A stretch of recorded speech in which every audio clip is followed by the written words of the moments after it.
Where there's thunder, there's lightning. John Mgtow. A thought came to mind the other day, a theory of everything, as it relates to what we discuss in the manosphere, as it relates to the news articles we see and read, as it relates to the things spoken about on this channel and many other Mgtow channels. That being the disparity in prison sentencing of men versus women. That being the double standard as it is applied to male teachers with female students versus female teachers with male students. You need only one answer to be able to answer the question, and that answer is the word Gynocentrism. We talk about it often, we've talked about it here, and I'm sure if you go to any other Mgtow channel, you will be thoroughly imbibed in the knowledge of and practice of Gynocentrism. So we ask ourselves, why so many double standards? Why does life seem so much more difficult for a male, and yet it's so much easier in many ways for a female? Again, Gynocentrism. There needs not be any logic or reason behind many of these answers to many of these questions, because oftentimes the word Gynocentrism suffices. Here's another thought I had, another point. It was so obvious. These are phrases, colloquialisms that we've known ever since we were children. One of those being that of man's best friend is a dog. The dog is man's best friend. But what is a woman's best friend? A woman's best friend are diamonds. And it never really dawned on me until recently, like I said, when all of a sudden I had that thought. It was so out in the open, so easy and plainly to see. It shows the difference between men and women and what men and women value. Man's best friend, the dog, loyal, caring, trustworthy, self-sacrificial, even sometimes to a fault. Diamonds in the earth. It started out as a dark, coalish material, but over time and pressure, end up becoming what we know as diamonds in the cold heart of the earth. And what do diamonds do for anybody? I mean, they're virtually worthless in many ways in comparison to other precious metals. But it's all about the status. It's all about the look, not the functionality. And notice it's an inanimate object that can neither show love or receive love. Another observation. Many of you maybe are MMA fans. I was listening to the Joe Rogan podcast the other day. He occasionally has some interesting guests, like a lot of his scientific guests they have on there and some of the things that they discuss. But one of the subjects that he brought up was that of Fallon Fox, the so-called transgender MMA fighter, the so-called male-to-female MMA fighter. Now, it was not that long ago that Ronda Rousey was saying that she could beat any man in MMA. And yet she couldn't beat Holly Holm, and she couldn't beat Amanda Nunes. But yet this same person, and Rogan and the others on the program, were all saying that, it's not fair that Fallon Fox compete in MMA in the female fighting division. And they also brought up some other news articles as it related to so-called transgender male-to-females competing in women's sports competitions and ultimately winning those competitions. So this whole pattern, this whole line that we've been fed about strong and independent women, but yet they're not strong and independent when it comes to sports. We're supposed to believe they can beat any man at anything. Serena Williams can beat, I think this is John McEnroe a couple months to maybe a year ago, said that, I can't remember what he said, but that basically your average male tennis player could beat Serena Williams, and everybody just acted shocked and gasped, and well, how dare him?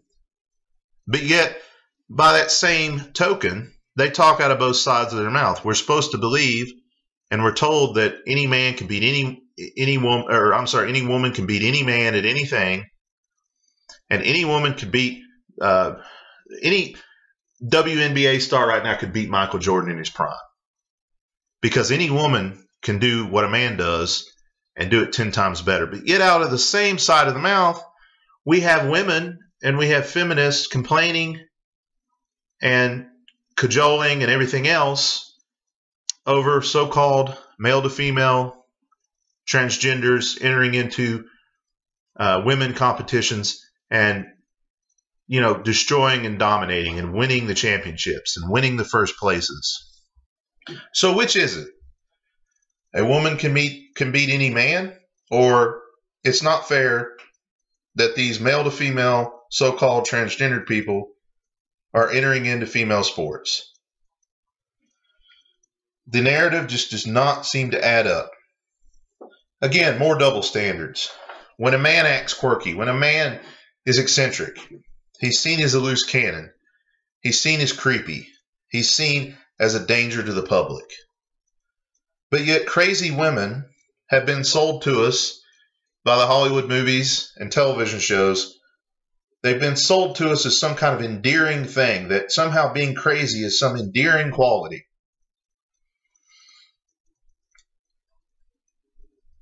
It goes back to a lot of the things that are going on right now with the MeToo campaign.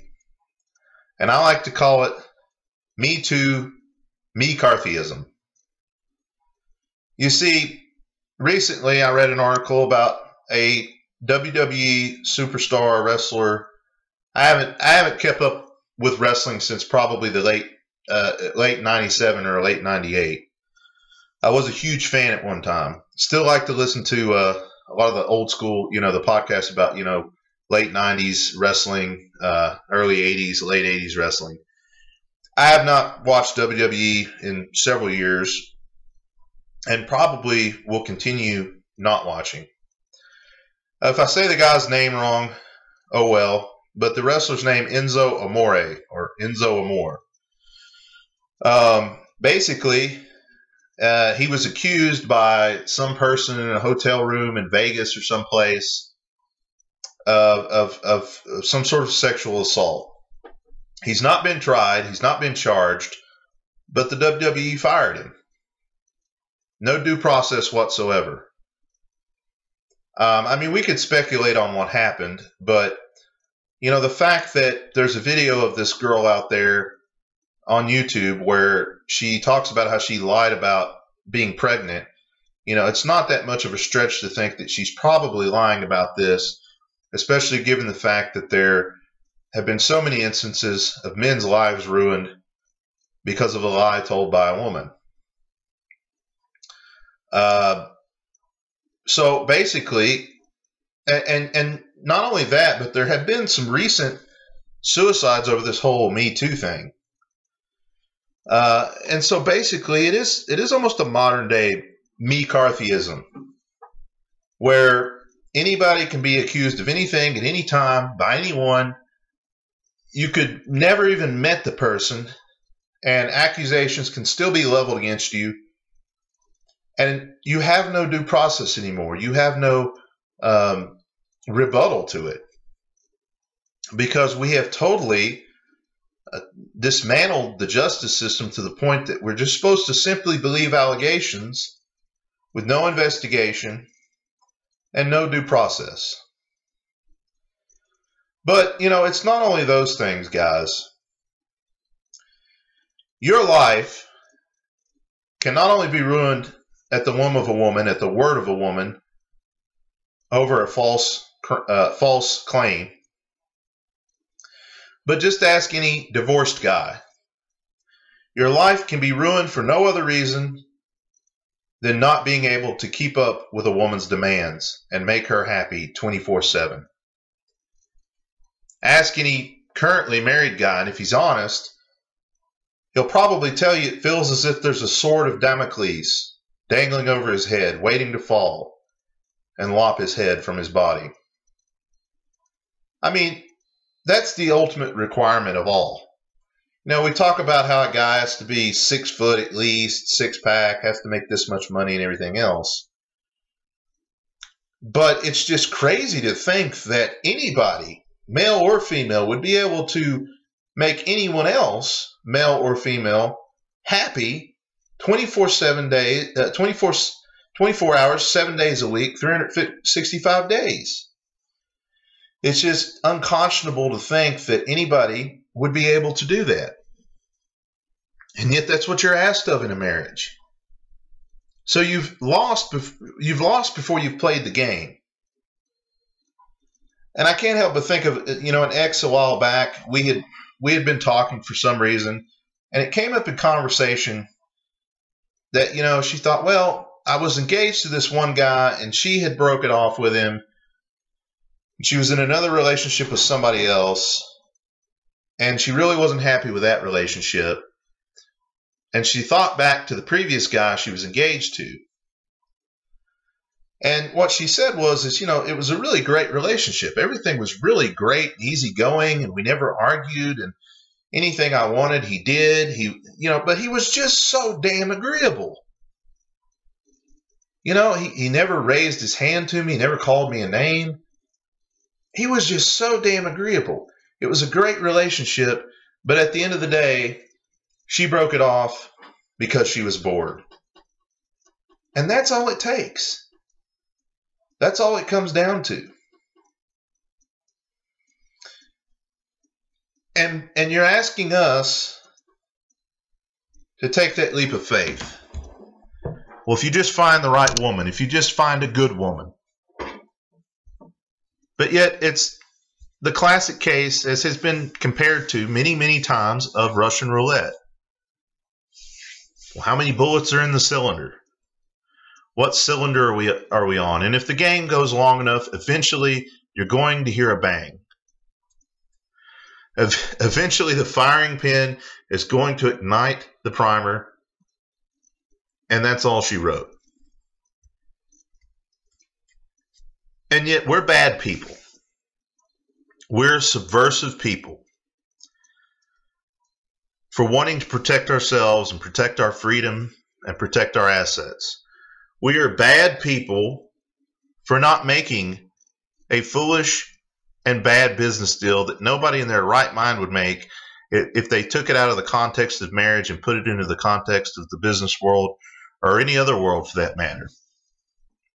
We are bad people because we actively avoid making stupid mistakes. But at the end of the day, I believe it's jealousy. At the end of the day, people see us and our freedom, our ability to rise above, our ability to evolve, and to be self-aware.